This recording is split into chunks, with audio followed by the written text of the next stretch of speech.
किती गड आहे, पण मी ऐश्वर्य आहे. एक दिवस गेला, 8 दिवस गेले, 15 दिवस गेले, तरी काही गडी सत्य होत नव्हती. शेवटी शिवाजी राजाने सकूची गंगाला गुलमरीत निरोप पाठवला. राजे चिडले. हे बोलून तो सगळ्या सेवेत चालला. मावळ्यांच्या अंगी उरण आले. भयंकर रणकंदर माजले आणि गडी फत्य झाली. तब्बल 15 दिवस लागले ही गडी जिंकायला. गडीचा मालक धारतीपूर्णे कोण प्रभले एवढे चोटपट. गडी लढवत होती एक स्त्री, सावित्री देसाई तिचे नाव. ती धारती पडलेल्या त्या गडीच्या मार्गाची विधवा पत्नी. तीच लढत होती गडी. फक्त विधवा पत्नीच नव्हती तर एका बाळाच्या सुद्धा. शिवरायांनी मारणे ज्याचे वाटासमोर त्यांना कधी एकदा गडीपासून पोहोचायचं झालं. राजे गडीपासून बघतात तर काय तिथे सकूजी नव्हते. थोड्या वेळाने सकूजी सावित्रीला कैको हजर झाला. सकूजी इतका द्वेषात आणि रागात होता की त्या रागाच्या उन्हाच्या भरात त्याने शिवरायांनी मारलं. स्त्री, अबला, पुरुष, दुर्बल, म्हातारा आणि रोगी यांना हात न लावता त्यांचे रक्षण करण्याचा शिवरायांनी स्थापित केलेला नियम तो विसरला आणि त्याचा राग इतका अनावर झाला की त्या रागाच्या विसर उन्हाच्या भरात त्याने स्वतः जिद्दीने लढलेल्या त्या गडीच्या मालकीने म्हणजे सावित्रीवर अतिप्रसंग करण्याचा प्रयत्न केला. सरदाराने वमळणे प्रतिरोध केला, पण एका बाईचे भ्रष्टाचार झालेच होते. शिवरायांनी मारणे ज्याची वार्ता समजली होती आणि सकूची गावाच्या कर्माची.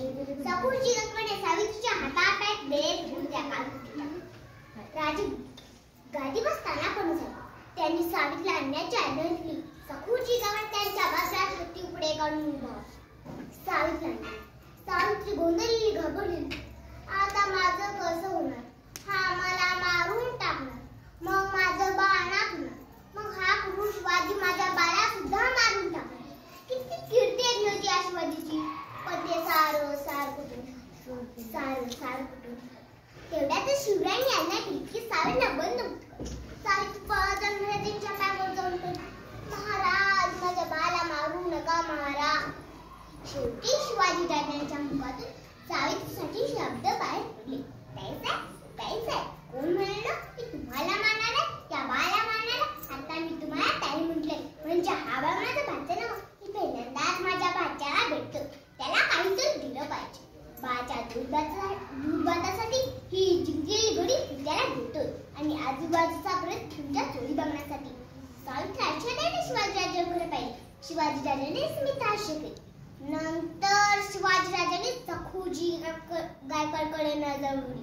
सकूजीला पाहता त्यांच्या डोळ्यातून अंगारे बरसायला लागले. ते संतापाने थरथर कापायला लागले. त्यांचा अर्धा बघून सकूजी गडबडून गेला. तो त्यांच्या पायावर जाऊन पडला. महाराज, माफी द्यावी महाराज, माफी द्यावी. पुन्हा असं घडणार नाही महाराज. हे त्याचे म्हणणे ऐकून शिवाजीराजांचे अधिक पापुदार. त्यांनी त्याला क्रोधाने दूर केले. काय सकूजी, काय केलं तुम्ही? मोगली, जुलमी, सत्यातून प्रजा मोठी व्हावी, धर्म आणि अब्रूचे रक्षण व्हावे म्हणून आम्ही स्वराज्याचे तोरण मारले आणि तुम्ही बहिणीवर हात टाकण्याचा प्रयत्न केला? नाही सकूजी, नाही. या गुन्ह्याला क्षमा नाही. सकूजी उठले. या गुन्ह्याची का फैलायचं? शिवरायांनी आज्ञा दिली. सकूजीचे हात तोडून टाका. ज्या हाताने स्पर्श केला ते हात तोडून टाका आणि डोळे फोडून काढा. सकूजी सावित्री सर्व काही पाहत होती. तेवढ्यात साडेत तिथले बंधुधारी आले. सकूजीला पकडण्यात आले. किंकाळी पाठोपाठ त्याचे डोळे काढले गेले. शिवरायांनी आज्ञा दिली की सकूजीला पडण्याच्या काळभोवती टाका आणि सावित्रीला बाहेरच दिली. ज्याने आपल्या सरदाराने जय प्राप्त केला म्हणून त्याचे गुरुहून कुतुक केले, त्याचा अख्खा समजतात त्याला ताबडतोब शिक्षा बनवण्याचा हा प्रकार अद्भुत होता आणि जगाच्या इतिहासात हे पहिल्यांदाच घडत होते.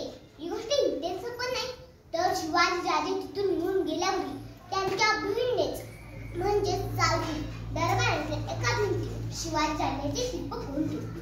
कसे आहे पण ते शिल्प? शिवाजी राजे गाडीवर बसले आहेत. त्याच्या हातात बाळ आहे, एका हातात दूधवाटी आहे आणि त्या बाळाला बरोबर आहे. असे आहे ते शिल्प. असे